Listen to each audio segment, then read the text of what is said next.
The period between 1385 and 1414 marked a time of significant political changes and transitions in both England and France, directly impacting the course of the Hundred Years' War. During this time, the leadership of both kingdoms underwent transformations, and new political dynamics began to shape the strategies and fortunes of both nations. England. The rise of Henry IV. The English monarchy faced considerable internal strife during this period, particularly after the death of Richard II in 1399. Richard II, who had ascended the throne as a child in 1377, had a tumultuous reign, marked by his authoritarian style and disputes with powerful noble families. His reign ended when he was deposed by his cousin, Henry Bolingbroke, who became Henry IV. Richard II's deposition, 1399. In 1399, Richard II was overthrown by Henry Bolingbroke, who claimed the throne as Henry IV. Richard was imprisoned and eventually died in captivity. Henry IV's rise to power marked a shift in English politics, as his ascension was supported by the Lancastrian faction, which sought to strengthen its hold on power. Henry IV's reign was fraught with challenges, including rebellions and the need to stabilize the crown after Richard's deposition. Impact on the Hundred Years' War. Henry IV's reign was not initially focused on foreign wars due to the internal unrest in England. However, he maintained England's stance in the Hundred Years' War. Under his rule, England continued to hold on to significant portions of France, though English involvement in military campaigns decreased as Henry IV faced domestic challenges. France. The struggles of Charles VI.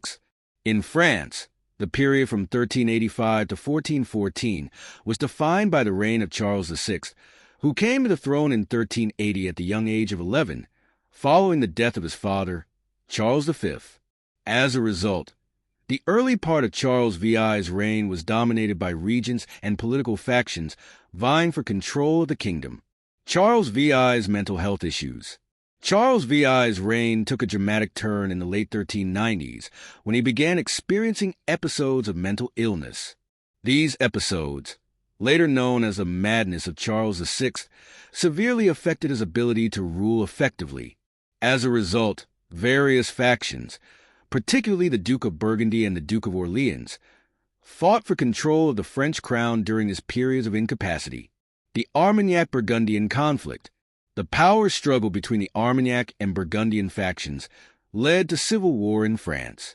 The Burgundians, initially supportive of Charles VI, eventually became rivals to the Armagnacs, a faction loyal to the Duke of Orleans. This internal conflict weakened France, as the nobility focused more on their own political gains than on resisting the English during the Hundred Years' War. Impact on the Hundred Years' War. The internal instability in France during this period hampered the country's ability to wage war effectively. With Charles VI often incapacitated, the French throne was vulnerable to internal conflict, and English forces were able to maintain their presence in large parts of France. The Burgundian faction's alignment with England in the early 15th century further complicated French resistance to the English. The shifting alliances. One of the most crucial developments during this period was the changing alliances between England and France, influenced by both dynastic struggles and political considerations. The Treaty of 1414 and the Lancastrian heir.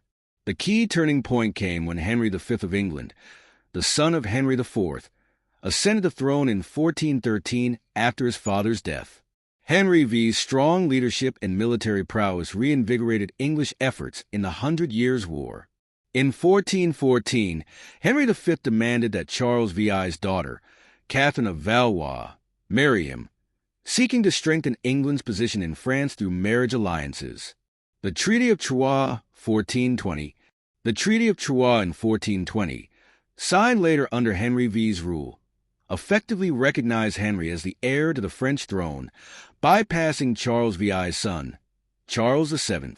This marked a significant shift, as it united the English and Burgundian factions, leaving France divided between the Armagnac supporters of Charles VII and the Burgundians who sided with Henry V. This diplomatic triumph set the stage for further English dominance in the war. Conclusion.